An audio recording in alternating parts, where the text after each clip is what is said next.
అవగాహన ఏంటండి? అంటే ఎందుకు ఈ రీజన్? ఎందుకు బీఫ్ షాప్ దగ్గర అనేసరికి ఆగుతున్నారు? ఇంత పెద్ద ఎత్తున జరుగుతున్న పోరాటాన్ని ఎందుకు వాళ్ళు పట్టించుకోవట్లేదంటారు? నేను అదే ప్రశ్నిస్తున్నది. అందుకోసం ఇక్కడ తెలంగాణలో బాటసింగారంలో జాఫర్ కూడా ఉన్న వారణాసి పోతుంది ఈరోజు హ్మ్. ఈ సబ్జెక్ట్ గురించి అడుగుదామని. హ్మ్.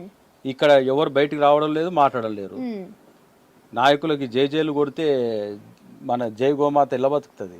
ఓకే. మనం గోవును బ్రతికించుకోవాలని కదా మన ప్రయారిటీ.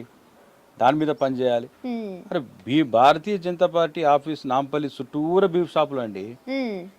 ఒక్క కార్యకర్త పోయి నాయకుడు పోయి క్యారే అమర గోమాతకు ఐసా కాట్ కరికే కైసా బేదిరని చెప్పేసి వాని 4 జరిసి పోలీస్ స్టేషన్లో తీసుకుపోయి కూర్చోబెట్టాల్సింది చేయరు. ఏమనంటే మా గవర్నమెంట్ లేదంటారు.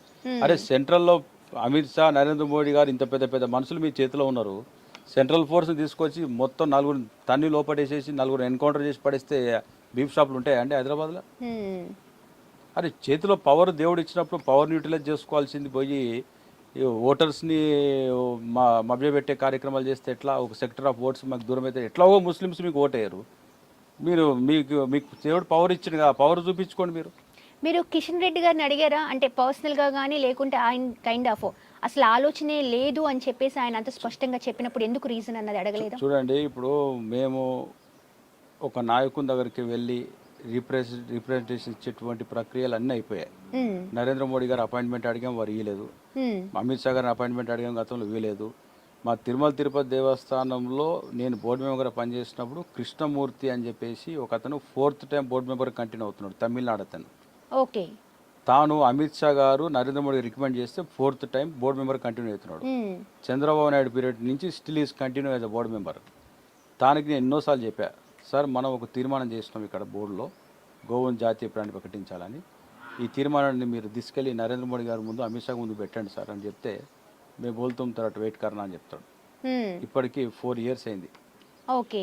అరే మనం చేసింది సార్ ఇది స్వామివారి పని, ఇది మంచిది కాదు, మనం ఇట్లా ఆపుకోవడం పెట్టడం మంచిది కాదు, వెంకటేశ్వర స్వామికి చేయాల్సిన పని ఇది. మనము తాను ఈ కలియుగంలో తిరుమలలోకి గోవును రక్షించడం కోసమే ఈ భూమి మీదకి వచ్చినటువంటిది చరిత్రలో మనం చూసాం, చదివాం. అలాంటి గోమాతను రక్షించడం కోసం మనం తీర్మానం చేశాం. ఇది తీసుకెళ్ళండి అని చెప్తే ఆయన సపోర్ట్ చేయడు. ఎనిమల్ హస్బెండరీ కమిషనర్ మొన్న వెటర్నరీ డిపార్ట్మెంట్ కమిషనర్ హైదరాబాద్కి వచ్చాడు.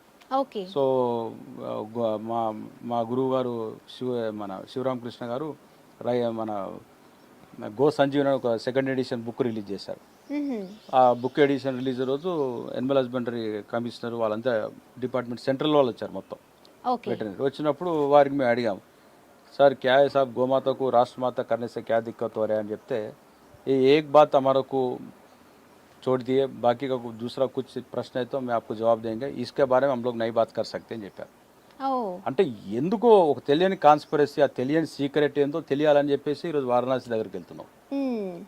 అక్కడన్నా నరేంద్ర మోడీ మన్ కీ బాత్లో ఆయన చెప్తాడేమో అని చెప్పేసి ఈ భారతదేశంలో వాళ్ళందరూ నా కుటుంబ సభ్యులు అంటున్నారు. మా కుటుంబం గోమాతనే, గో ప్రపంచమే, ఓకే. గో సంతతే మా కుటుంబం మేము భావిస్తున్నాం. హ్మ్. మరి మన గోశాలలో కూర్చొని మాట్లాడుతున్నాం.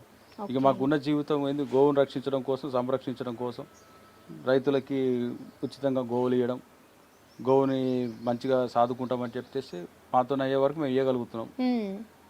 సో దీన్ని పెద్ద ఎత్తున జరగాలి, అందరూ ముందుకు రావాలి. ఒక బీజేపీకి సంబంధించిన అంశం కాదు ఇది, ప్రతి ఒక్కరికి సంబంధించినటువంటి సబ్జెక్ట్ ఇది. ఓకే. సో అన్ని వర్గాలు ఇన్వాల్వ్మెంట్ కావాలి. కాంగ్రెస్ వాళ్ళు మాట్లాడాలి, అందరూ మాట్లాడాలి. హ్మ్. ఈ- ఇంకోటి శివకుమార్ గారు, వైసీపీ వ్యవస్థాపకులు అదేంటి? అంటే వైసీపీ వ్యవస్థాపకులు ఇటు జగన్ గారా? ఎందుకు అలా వచ్చింది? మాకు అర్థం కాలేదు అది. నేను ఈ గోమాతకి ఈ ఈ ప్రపంచంలోకి రాకముందు రాజకీయంగా నేను కాంగ్రెస్ పార్టీలో పనిచేసిన కొద్ది రోజులు, ఓకే. కొన్ని సంవత్సరాలు ఓకే. రాజశేఖర్ గారు ఉన్నప్పుడు. హ్మ్. సో రాజశేఖర రెడ్డి గారు యాక్సిడెంటల్గా చనిపోయినప్పుడు వారి మీద అభిమానంతో పార్టీ స్థాపించారు, హ్మ్. యువజన శ్రామిక రైతు Congress party, okay. YSR Congress party. Okay. నేను 2009లో వైఎస్ఆర్ కాంగ్రెస్ పార్టీ స్థాపించిన తర్వాత 2010లో జగన్మోహన్ రెడ్డి గారు కాంగ్రెస్ పార్టీకి గుడ్ బై చెప్పి తన తండ్రి సమాధి ఇడుపులపాయ దగ్గరికి వెళ్ళి ఆయన అక్కడ వాళ్ళ నాన్న బ్లెస్సింగ్స్ తీసుకొని నాకు ఫోన్ చేశాడు. హ్మ్. వాళ్ళ సమీప బంధువు దుష్యంత్ రెడ్డి అని చెప్పేసి నా క్లాస్మేట్. ఓహోహో! ఆయన ద్వారా నాకు ఫోన్ చేసి వైఎస్ఆర్ కాంగ్రెస్ పార్టీని మనం కలిసి నడుపుదాం, పార్టీలో భవిష్యత్తులో నీకు మంచి కీ పొజిషన్ ఉంచుతా అని చెప్పేసి వారు చెప్తే రాజశేఖర రెడ్డి గారి కొడుకు లెజెన్సీ అడుగుతున్నందుకు నేను అన్కండిషనల్గా గ్రేస్ఫుల్గా వారికి పార్టీ అప్పచెప్పాను. తర్వాత నేను వైఎస్ఆర్సీపీలో వైస్ ప్రెసిడెంట్గా కొనసాగిన కొద్ది రోజులు. ఓకే. జగన్మోహన్ రెడ్డి గారి నిర్ణయాలు ఎలా ఉంటాయంటే ఇక నేను ప్రత్యేకంగా చెప్పవసరం లేదు, తనకి ఏది నచ్చితే చేసుకుంటూ పోతాడు. సో కొన్ని పార్టీ ఐడియాలజీ ప్రకారంగా పోలేనప్పుడు నేను వాడిని ప్రశ్నించాను. ప్రశ్నించినందుకు ఆయన పార్టీ నుంచి ఎక్స్పెల్ చేసిండు. ఎలక్షన్ కమిషన్లో పిటిషన్ వేస్తే మళ్ళీ నన్ను పార్టీలో తీసుకున్నాడు. సో ఇవంతా పంచాయతీలు జరిగినాయి వైఎస్ఆర్ కాంగ్రెస్. తర్వాత తిరుమల తిరుపతి దేవస్థానంగా నాకు అవకాశం వచ్చింది. పార్టీ స్థాపించినోడికి తిరుమల కంటిన్యూస్గా పెట్టాల్సినోడు ఒక 2 టర్మ్స్ ఇచ్చాడు. అలా 2 టర్మ్స్లో 1 ఇయర్ కరోనాలో పోయింది. సుబ్బారెడ్డి గారు చైర్మన్గా ముందు ప్రమాణం చేసినందుకు 4 మంత్స్ అది పోయింది. ఒక 9 నెలలు మేము పనిచేసింది టీటీడీలో. అంటే ఎందుకంటారు, ఏం ప్రశ్నిస్తే ఇంతవరకు ఇంత జరిగింది? అంటే జగన్ గారు నిర్ణయాలు చాలా విచిత్రంగా ఉంటాయి. వారి నిర్ణయాలు మనం ప్రశ్నించలేము, అడగలేము, అడిగే సమయం ఉండదు, అడుగుతానికి అపాయింట్మెంట్ ఉండదు. ఎవరు అడినా కూడా ఆయన ఆయన ఆయన ఆయన ఒక టైపు మనిషి అండి. ఆయనతో మాట్లాడడం అంత ఈజీగా మనము ట్రావెల్ చేయలేము ఆయనతో. ఓకే. అందుకోసం ఆయన వదిలేసేసి నేను సొంతంగా మళ్ళీ యుగతులసి పార్టీని స్థాపించుకున్నాను. సో ఆయన గురించి ఎంత తక్కువ మాట్లాడితే మంచిది నా దృష్టిలో. పని చేసుకుంటూ పోతే జవాబు అదే చెప్తుంది. పార్టీ స్థాపించుకొని తిరుమల తిరుపతి దేవస్థానం కంటిన్యూస్గా బోర్డు మెంబర్గా కంటిన్యూ చేస్తే మేము గోమాత రక్షణ కోసం గో సంరక్షణ కోసం పనిచేస్తాం కదా. మళ్ళీ ఒకసారి అడిగితే ఆయన సపోర్టే చేయలేదు, మళ్ళీ నాకు అవకాశం ఇవ్వలేదు. వాళ్ళు చాలా కఠినాత్ములండి, వాళ్ళ మనసు చాలా కఠినంగా ఉంటుంది. ఆ చుట్టుపక్కల ఉన్నటువంటి టీం అందరు కూడా అట్లే ఉంటారు. ఒక్కరు ఫేస్లో కూడా ఒక పాజిటివ్ అనేది కనపడదు, ఒక్కరు కూడా బొట్టు పెట్టుకొని కనపడరు. మత మార్పిడులు జరుగుతున్నాయి, అవి ఇవి అన్నీ చెప్తున్నారు అక్కడ.